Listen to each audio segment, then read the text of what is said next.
Welcome to the Frequency Labyrinth. I am Adrienne McDonald, your host. This podcast is for you if you're done with surface level self-help and ready for something deeper and actually transformative. Around here, we work with ancient wisdom, human design, gene keys, and shamanic practices, not as knowledge to collect, but as tools to live by. This isn't about one size fits all. It's about learning to work with your energy, your design, and your life. This is about integration and embodiment. We go deep here with ancient wisdom, practical integration, so that you can develop ironclad self-trust. Let's get into it.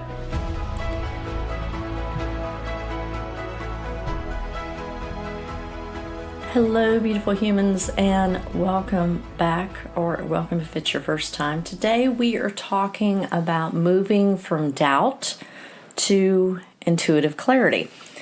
The sun has moved into gate 57, which is the gate of intuitive clarity. It's one of my favorites. I have this gate and I also have the channel, so super familiar. It's one of the subtle, probably one of the more subtle frequencies in the human design system. It's the kind of energy that doesn't really shout. It sort of whispers, and it lives in the splenic center. And in the spleen, that's the body's ancient radar for like truth and timing. And when it's active, intuition rises a lot closer to the surface. However, before clarity, a lot of times comes doubt. And doubt can be tricky because it mimics intelligence. It sounds rational, it sounds protective, and even responsible at times. And it can convince us that hesitation is safety when sometimes it's just the fear of trusting what we already know. And in human design, doubt and clarity are really two sides of the same spectrum, the shadow and the gift. Gate 57 teaches us that unease isn't necessarily proof that you're lost. It's the body's way of saying, pay attention. And you might notice the edges between fear and foresight blur a little bit. The quiet knowing lands in your bones just a little bit before the mind can catch up. And it might be feeling more pronounced this week. I feel like this is where like your instinct meets your soul, where that same unease that you used to make you question yourself becomes a compass that guides you when you start working with your intuition more intentionally. Now, here is a caveat that a lot of people don't talk about. If your nervous system isn't regulated, those whispers of intuition are almost impossible to hear or discern from like legitimate fear. An ungrounded body mistakes every flicker of intuition for a threat. And that's why practices like breath work and Reiki and other forms of energy work can be so powerful, because they don't just calm you, they clear the static so that your natural signal can come through. Gate 57 is part of your design that says you already know. Now, whether you have Gate 57 active in your chart or not, everyone has an intuitive sense. You may find it easier to access, I think, if you have the gate or the channel. It may come through a bit stronger. But the challenge is to remember to trust it, especially when doubt feels louder than intuition, because you already know, right? And as we move through Libra season, a time that naturally pulls our awareness towards others, this gate reminds us to listen inward too, because clarity doesn't come from the noise around you. It comes from the stillness within you when you can get to that place. So today we're not chasing intuition like some, mystical prize. We're learning how to hear it and how to recognize the difference between anxiety and awareness, between noise and knowing. And because intuition isn't something you learn through, it's a lot like riding a bike, right? We can talk about the mechanics of things, but until you do it and are very intentional about riding the bike and gain that sense of awareness about balance, it's hard to give it's hard to convey what it will feel like for you and your body because it's very individualized, right? But it is already built into your system. You've just been trained to mistrust it by logic a lot of the times. So in this episode, I want to explore what this may look like in real life, like how human design maps the way intuition speaks to the body, and give you some practical tips at the end of maybe how you can engage more intentionally with your intuition. So, Gene Keys shows us that doubt isn't failure. It's fog before clarity sometimes. And shamanic and energetic wisdom teach us to clear the static so that we can hear what's already been speaking. So let's start with what I'll call the signal itself, the moment the intuition comes online and the body says, you know what, this is truth. And I do feel like calling it a signal sounds appropriate. This is the moment where something in you just knows, before the mind has had a chance to build a case file. And maybe it's a tug in your gut, maybe it's a sudden chill, maybe it's a sentence that drops into your awareness fully formed, like you just hear a voice. Intuition isn't rare, it's constant. The problem is that we've been taught to trust the noise instead of the knowing. And in human design, intuition wears different outfits depending on where it lives in your chart. And again, if you're splenic authority, that knowing is instant. It's quiet, it's efficient, it's really impossible to explain. If you're an emotional authority, clarity unfolds like the tide. It comes after the wave, not during it. If you're sacral, your body literally grunts the answer before you can speak. It's like that gut punch. And your chart isn't here to give you, new abilities. It's here to translate your native language of intuition. Now, if you've got, like I have a defined splenic, emotional, and sacral. So I get intuitive hits in various different ways. You have to figure out what your way is, right? In the Gene Keys, the signal follows a pattern. It's the shadow gift and city. And Gate 57's journey runs from unease to intuition to clarity. That discomfort you feel, it's not necessarily proof that there's something wrong. It's just static before the station locks in. I'm using that old-timey. I'm old enough to remember when we have radios in cars that you would have to turn the dial and you would hear static, and then you would turn the dial and then you would get a station.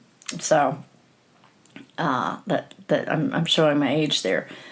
But when the body locks in, it shivers sometimes because truth is trying to move through. It's trying to move through all that static, and when it locks, it's like, ooh, this is it, right? Otherwise, it can get very tense from overthinking. In energy work, intuition that sometimes shows up as a sensation like a warm flush across your chest when something's right, or a heaviness in your belly when it's not, or energy doesn't lie, it contracts or expands. And a lot of times that's what you'll feel like. I feel contracted, I feel expansive, depending on what the situation is. And when you tune into that, your whole system becomes a divination tool.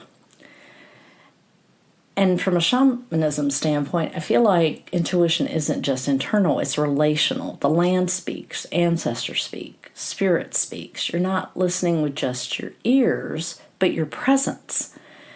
And a lot of times it's less I'm receiving guidance, although it can be that. But it almost feels more like I'm in conversation with life itself. I'm in conversation with the universe itself. And in depth psychology, intuition is the language of the unconscious, the dreams, the synchronicities, the slips of the tongue, the song that plays exactly when you need the reminder. It's the psyche's way of texting you when the mind's too loud to listen. So when I say the signal, I'm talking about all of it. The body, the spirit, the psyche, the unseen web between everything. Because intuition is multilingual. Doubt just means you haven't learned every dialect yet, right?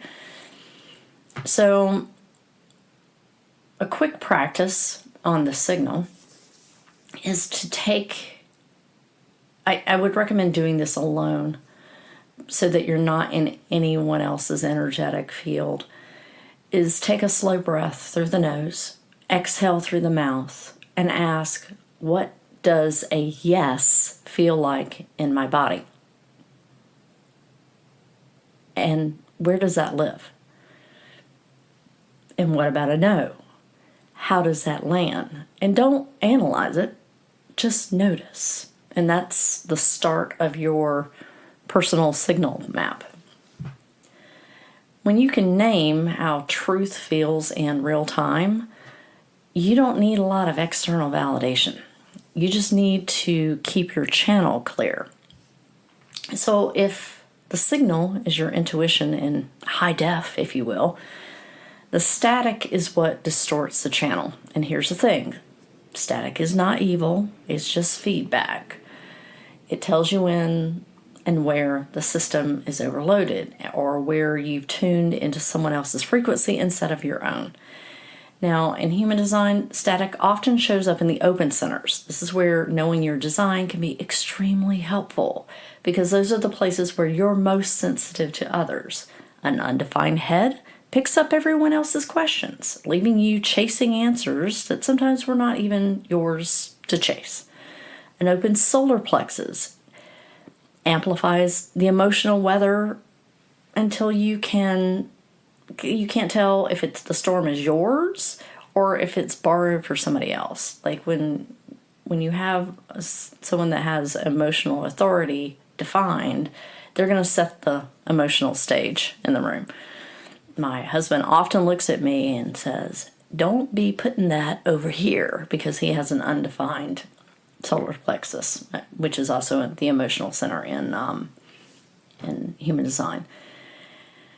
And when you have that going on, that's when your intuition gets mistaken for anxiety, because the signal is real, but it's just not yours.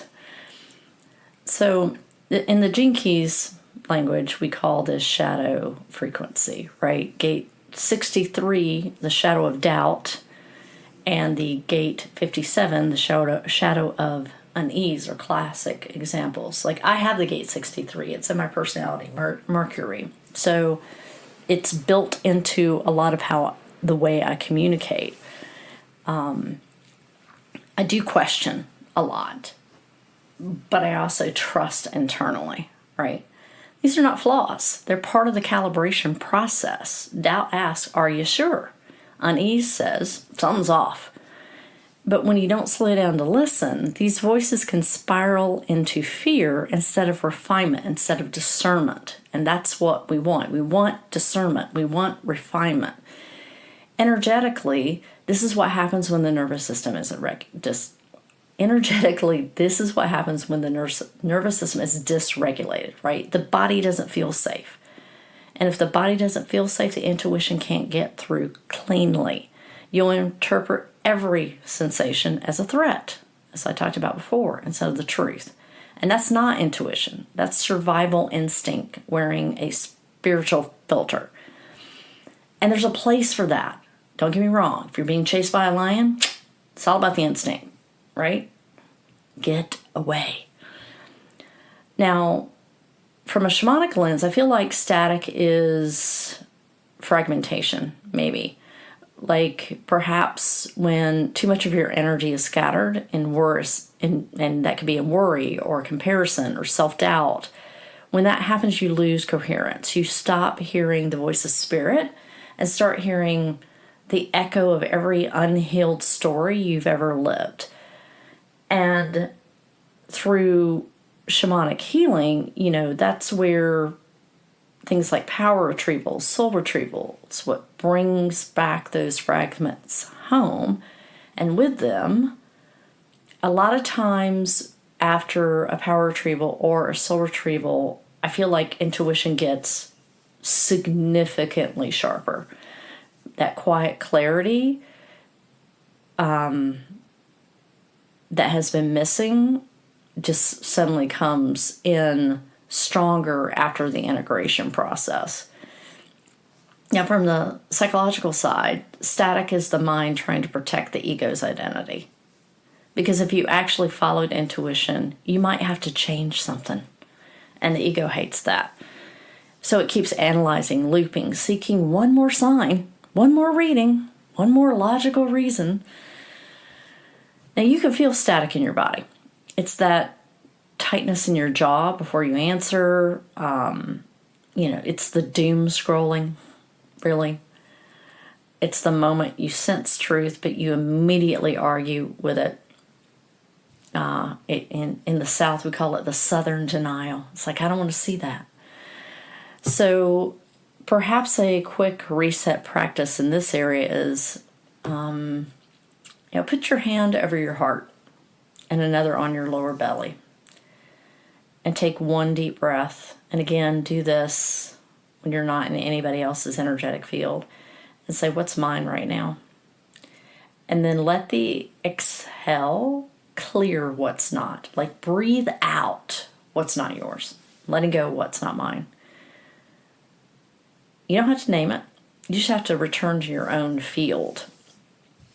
Because every time you choose presence over panic, you turn static back into signal. I think this is, I've known a lot of guys in special forces, and one of the things that they talk about is presence over panic. And on the surface level, I think people think, and I think that there is some validity to this, they're training so they can respond instead of react. But I think that all the guys that I've talked to that have seen some really challenging circumstances in that line of work have also talked about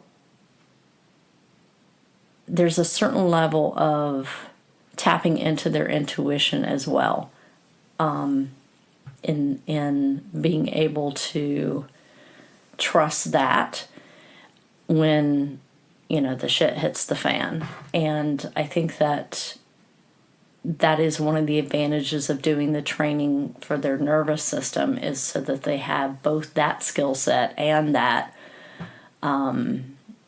intuitive gift online with a real sharp tone. So when the static quiets, what's left is it's a bit of it like a symphony, right? The moment between when intuition and body and action start playing that same tune.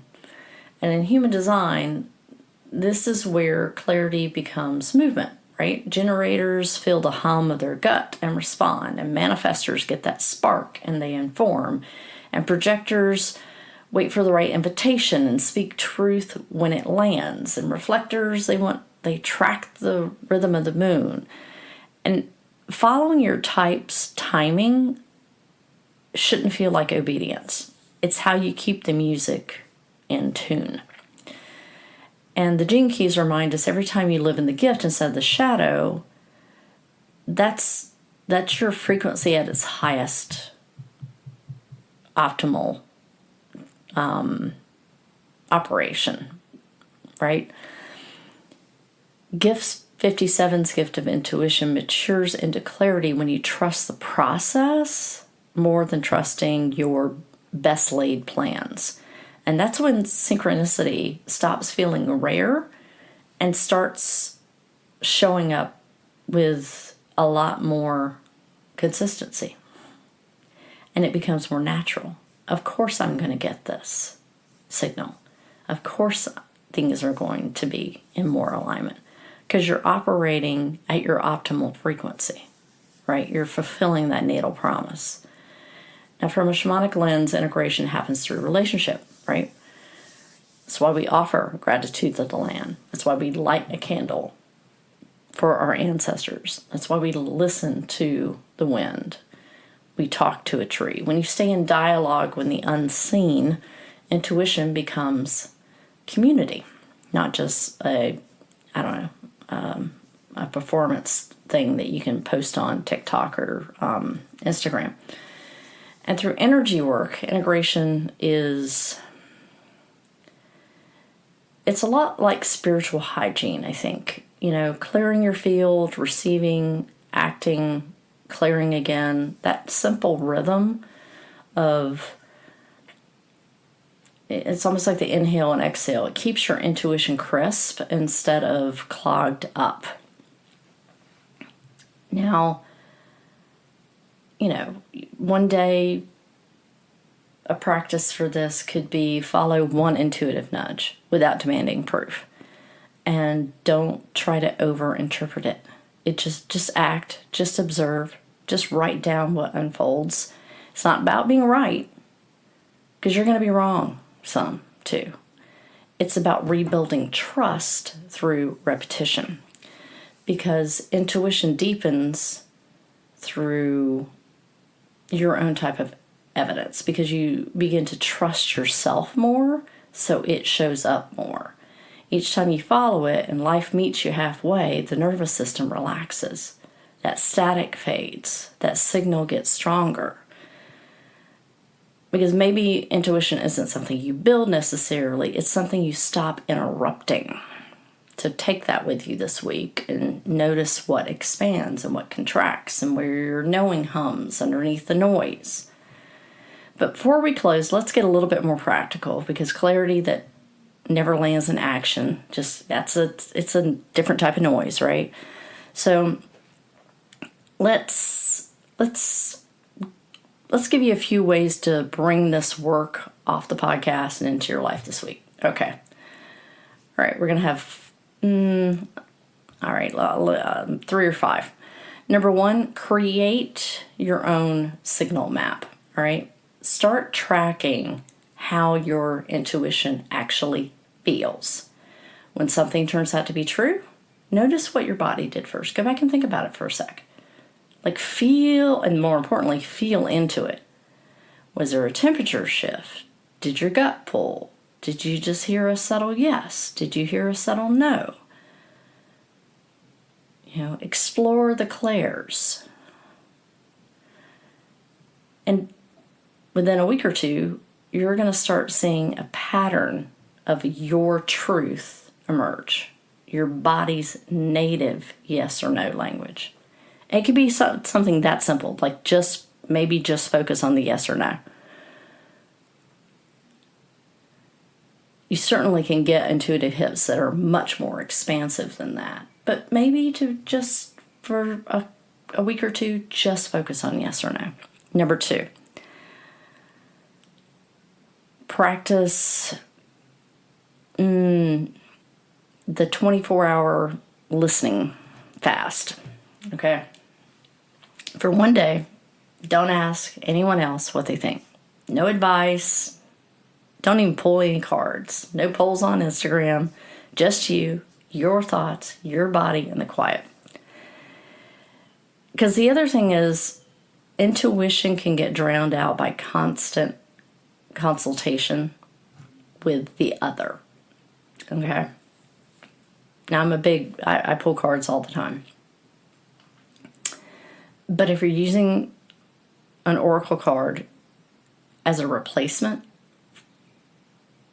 because you don't trust yourself, you're not going to get a clean pull there anyway, right? Let your own frequency, like, just do this for 24 hours. Let your own frequency reassert itself. And number 3, use the power of the pause. Before saying yes and sending out the email or over-explaining, just stop. One breath. Is this clarity or compulsion? Is this clarity or avoidance? Is this clarity or people-pleasing? That micro pause is where doubt transforms into discernment. It transforms into refinement. It shows where fear shows its cards and the truth has a little bit more space to speak. Number 4, ground the intuitive hit in real time. Every intuitive message asks for embodiment. If you get a hit, do something small to anchor it. Like, if you're in a space, maybe light that candle, take a step, write a note, make a call. Spirit meets you through momentum and not just theory. So when you get that hit, take the action. Number 5, and I think this is really important, clear your field nightly. And I've said this on the podcast before. It's probably been a while. But think of this as like energetic flossing. You can do something elaborate, like, taking a salt bath or a Reiki sweep or, using rattles or sounds or whatnot. But before you go to sleep at night, being very intentional with, I call my energy back through space and time and release what is not mine, can be a very powerful exercise. Because you can't trust your intuition if you're full of other people's energy. So those are some things for you to play with over the next couple of weeks. Intuition gets stronger the more you interact with it. Every time you respond to a nudge, the feedback loop tightens, your doubt quiets, your nervous system starts to believe you mean it this time. So this week or 2, track your signals, hold your pauses, act on one small knowing without demanding proof. That's how intuition moves from concept to companion, right? Clarity isn't found in certainty. It's built through constant conversations with your own truth. This is the foundation of, this is why we keep coming back to ironclad self-trust and practical integration. Now, if today's conversation sparked something in you, please share this episode with someone who's been wrestling with their own doubt. Sometimes clarity spreads best through stories we pass along. And if you're ready to understand how your energy moves through your unique human design, you can order your energetic blueprint report through the link in the show notes. It is the perfect step for learning how your system is wired to recognize truth and to trust it, along with figuring out what your gifts are, where other people have the most influence on you, and where you have the most influence on others. So until next time, remember to find beauty every day and seek the magic in the mundane. Thanks for tuning in today. As always, take what resonates, leave the rest. Let whatever landed move through you in whatever way it needs to or wants to. And also, if you want to explore more, you'll find more information in the show notes. If this episode stirred something in you, please share it out or leave a quick review. It helps so much and I really appreciate it. And remember, this work is about integration and it always starts with self-trust.